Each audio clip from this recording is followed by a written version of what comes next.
حصل معاك قبل كده انك كنت بتتناقش مع حد عادي جدا، بس فجأة الحوار سخن، صوتك بدأ يعلى غصب عنك وبدأت تلاقي نفسك متعصب، فاللي قدامك ساب الموضوع كله وبدأ يقولك ايه قلة الذوق دي، حسن اسلوبك معايا. وساعتها تلاقي نفسك اتشتت، وبدل ما تكمل في موضوع النقاش اللي انت بتتكلم فيه بقيت عمال تدافع عن نفسك وتقول انا مش قصدي ازعق، انا بس كنت متوتر. وخلص الحوار من غير ما توصلوا لحاجة. الموقف ده الحقيقة بيتكرر تقريبا في كل بيت، في كل علاقة، وده عبارة عن خطأ من أخطاء التفكير اسمه personalization أو الشخصنة. النهاردة هنتكلم عنها بعمق، ليه بتحصل وبتأذينا ازاي، وازاي نوقفها علشان علاقتنا ما تضيعش وسلامنا النفسي ما يتأثرش. الشخصنة معناها ببساطة انك بتاخد كل تصرف حواليك على انه عنك شخصيا، كأن العالم كله بيدور حواليك.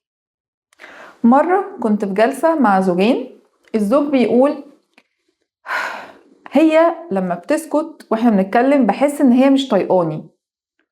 الزوجة ساعتها ردت وقالت انا بس بقى محتاجة اهدى، مش قصة مش طايقاك ولا حاجة. هو هنا وقع في فكرة الشخصنة، ففسر سكوتها على انه اهانة ليه، مش مجرد طريقة مختلفة للتعامل مع الموقف. فالشخصنة بتخليك تفسر رد الفعل الطبيعي كأنه رسالة ضدك، وده بيخلي الواحد متضايق جدا ومش قادر يتخلص من الشعور ده. تخيل معايا الموقف ده ما بين هو وهي. هي بتقول انا كنت مستنية ان انت تسألني مالك النهاردة، فهو رد عليها يعني انا اللي طلعت وحش دلوقتي. اكيد الحوار انتهى على كده.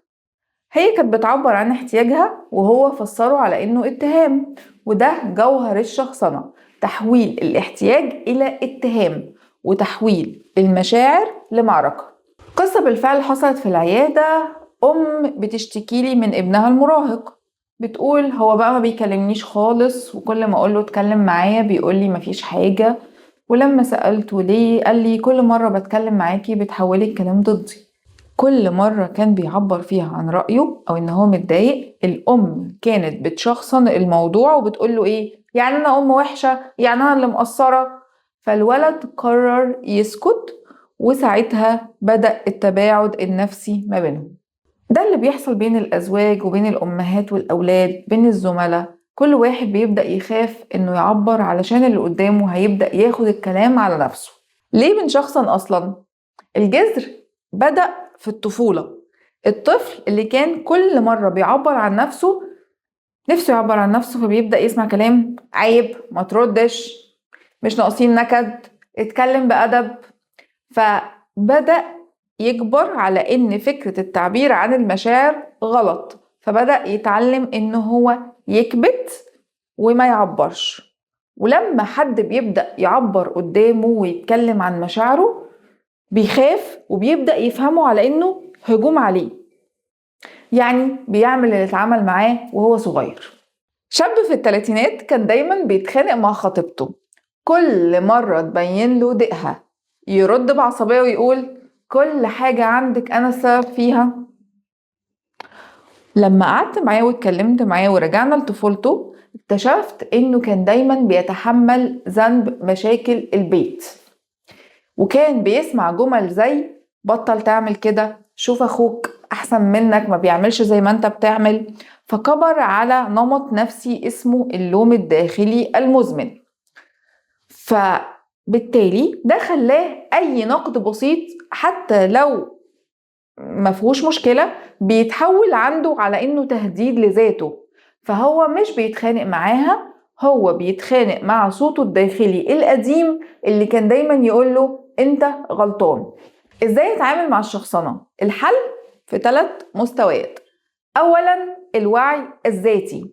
لما تلاحظ نفسك بتقول ده أكيد بيكرهني، ده أكيد بيقلل مني، جوه دماغك كده عمال تقول لنفسك كده، اسأل نفسك سؤال، هو فعلا قال كده ولا أنا اللي بفسر كده؟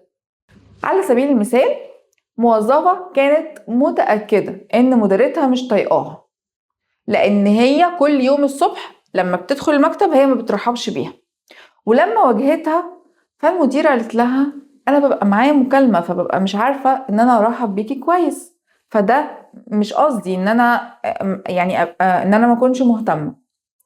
فبالتالي الموظفة دي عملت مجرد افتراض جوه دماغها، وبالتالي عمل لها أزمة نفسية بلا داعي. تاني خطوة علشان نتخلص من الشخصنة، نعمل حاجة اسمها التواصل الواضح. قول مشاعرك زي ما هي من غير هجوم. يعني بعبر عن نفسي زي ايه مثلا؟ انا متضايق من اللي حصل، بدل ما تقول انت دايما بتضايقني، يبقى بعبر عن نفسي بكلمة انا. الجملة الاولى بتفتح حوار، انا حاسس ان انا متضايق. الجملة التانية هتولع الدنيا وهتعمل مشكلة لما تقول اللي قدامك انت مضايقني. على سبيل المثال، زوجة كانت بتتكلم مع جوزها وبتقول له انا زعلت جدا ان انت ما كلمتنيش وانت مسافر. فرد عليها بهدوء وقال لها معلش لما كنت في المطار تليفوني كان فاصل. الرد ده كان رد هادي جدا انه يعدي الموضوع، بدل ما يقول لها هو انت دايما بتظني فيا ظن وحش وان انا كان قاصد يعني ان انا اقفل التليفون او ما كلمكيش. الخطوة الثالثة، لو حد هو بقى اللي فسر كلامك غلط او عمل موضوع الشخصنة دي معاك، ما تدافعش عن نفسك بهجوم مضاد. حاول انت تكون هادي وتقوله انا مش قصدي ازعق، انا كنت بس متوتر من الموقف. فانت كده هتبدأ ترجع الحوار لمساره الطبيعي. ولو فعلا انت غلطت وتأكدت ان انت غلطان، اعتذر ببساطة، والاعتذار ساعتها مش هيبقى ضعف، ده وعي ونضج واحترام لذاتك. حقيقي لما هنبطل نشخصن الامور، العلاقات هتتحسن كتير. تخيل كده بيت مفيهوش موضوع الشخصنة ده، الأم بتسمع ابنها من غير ما تاخد كلامه كإهانة، الزوج بيسمع مراته من غير ما يفترض ان هي بتهاجمه، المدير بيسمع الموظف من غير ما يفتكر ان هو بيتمرد. ساعتها الحوار هيبقى مساحة وعي ونضج، مش ساحة معركة، وهنبدأ نسمع بعض فعلا. حقيقي ساعتها الغضب هنفهمه انه مش دايما بيبقى قلة أدب، وإن الحزن مش دايما معناه إن أنا مش طايق اللي قدامي، والسكوت مش معناه إن أنا كاره اللي قدامي. في النهاية الشخصنة مش بتخرب العلاقات بس، هي بتسرق السلام الداخلي وبتخليك دايما في حالة دفاع، كأنك في حرب مشاعر مستمرة. لكن لما تدرك إن اللي قدامك مش عدو ليك، وإن هو كل واحد فينا عنده طريقته في التعبير، وقتها هتعرف ان انت لما هتبقى هادي وما تردش على الكلام اللي قدامك بيقوله، ساعتها هدوءك ده منتهى القوة، والوعي بجد هو قوتك وسلاحك الحقيقي. ابدأ بنفسك، راجع تفسيرك قبل ما تهاجم، واسأل قبل ما تفترض، لأن العلاقات اللي بتكمل هي اللي فيها وعي، مش اللي فيها مشاكل. أنا دكتورة أميرة البكترسي، طبيبة نفسية ومدرب معتمد في إدارة الضغوط والأزمات النفسية.